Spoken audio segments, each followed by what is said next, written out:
தென்காசி நகராட்சி மக்கா நகர், ரஹ்மத் நகர், பரக்கத் நகர், காஜா நகர் என்ற பகுதியில் நடபாதை இல்லாத காரணத்தினால் ஏற்கனவே இருந்த பாதையை ரயில்வே நிர்வாகம் அடைக்கப்பட்டு இன்னொரு பாதை வழியாக நடந்து போவதை அதையும் நிறுத்தப் போவதாக தகவல் அறியப்பட்டு சம்பந்தப்பட்ட அதிகாரிகள் பச்சையாங்குளம் என்று சொல்லக்கூடிய அந்த குளத்தின் வழியாக பாதை தரக்கோரி பொதுமக்கள் மனு கொடுத்தனர்.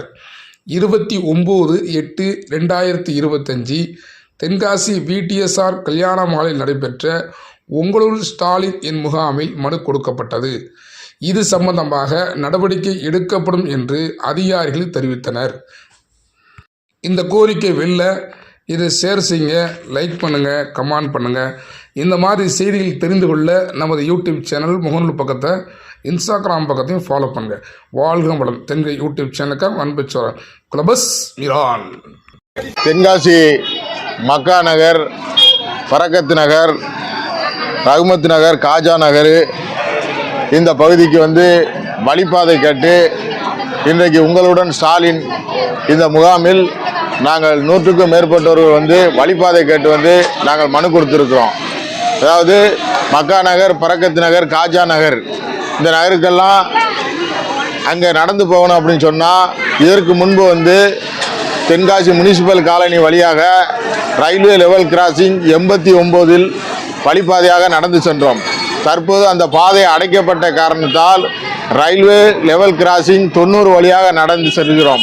தற்போது அந்த பாதையும் ரயில்வே நிர்வாகத்தால் அடைக்கப் போவதாக அறிந்தோம். ஆகையால் அரசுக்கு சொந்தமான பச்சைநாயக்கன் குளத்தில் இருந்து கரையோரத்தில் இருந்து 30 அடி அகலமுள்ள வழிபாதை கேட்டு இன்றைக்கு நாங்கள் மனு கொடுத்திருக்கின்றோம்.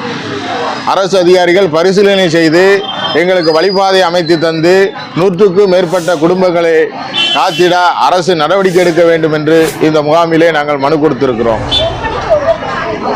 இந்த முகாமில் நாங்கள் மனு கொடுத்திருக்கோம். இந்த மனுவின் மீது நடவடிக்கை எடுக்கவில்லை என்று சொன்னால் மிகப்பெரிய ஒரு போராட்டத்தை நாங்கள் முன்னெடுப்போம். ஏற்கனவே மாவட்ட ஆட்சியரிடம் நாங்கள் மனு கொடுக்க இருக்கின்றோம். அதனை அடுத்து அடுத்த கட்ட போராட்டம் ஒவ்வொரு போராட்டமாக நாங்கள் விரைவுபடுத்தி போராட்ட களத்தை முன்னெடுப்போம் என்பதை தெரிவித்துக் கொள்கிறோம்.